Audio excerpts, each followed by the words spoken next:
paghaba at pagdami ng kalsada ang kanilang paggamit. Paano ba sila nagiging parte ng ating buhay? Ano ba ang halaga nito sa atin?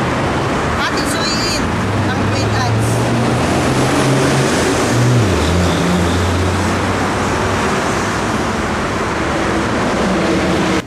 Isa na sa pinakakilala at pinakamalaking clothing line ang Bench.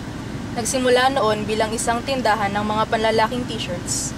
Ngayon ay sumasaklaw na din sa iba't ibang lifestyle products mula sa mga tops, pants, shorts, hanggang sa mga undergarments at pabango. Pose, muka, katawan, damit, background, kulay, at mensaheng gustong ipahatid.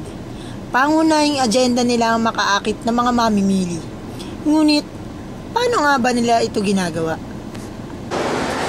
Hindi ang produkto ang unang nakapangako, kundi ang modelong nag-endorse.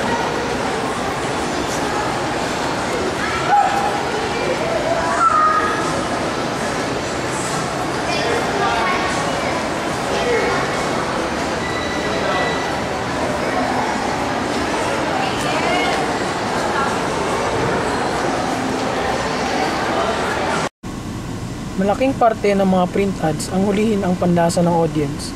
Malakas na pang-akit nila ang mga sexual na imahe. Iba't iba ang epekto nito sa mga nakakakita. Mayroong nagiging pasyonista, body conscious, mga taong nahuhumaling sa pagpapaganda, mga gumagaya sa suot ng itsura ng idolo nila, at mayroong nakikisabay lang sa nauuso. Samot-sari ang mga larawang may kita sa mga Bench ads.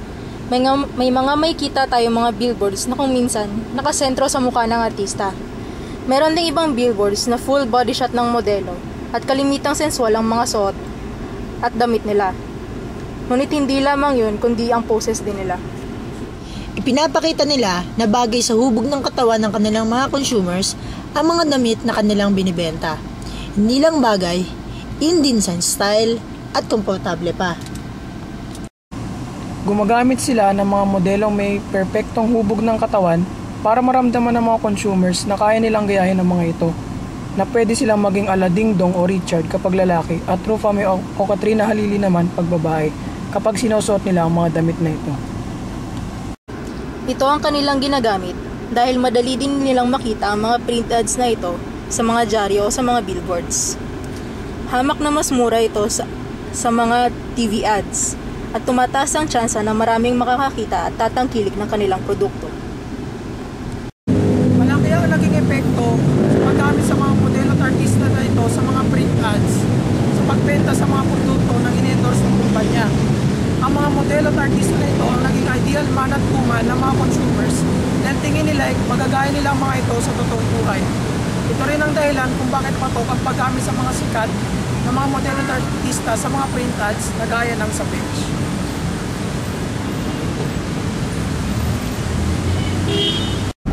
Bench hunting. Record ko pa rin. Hello. Hoy Kim. Hello. Sir. Hello. Hi ma'am. Lagay ko sa bloopers pag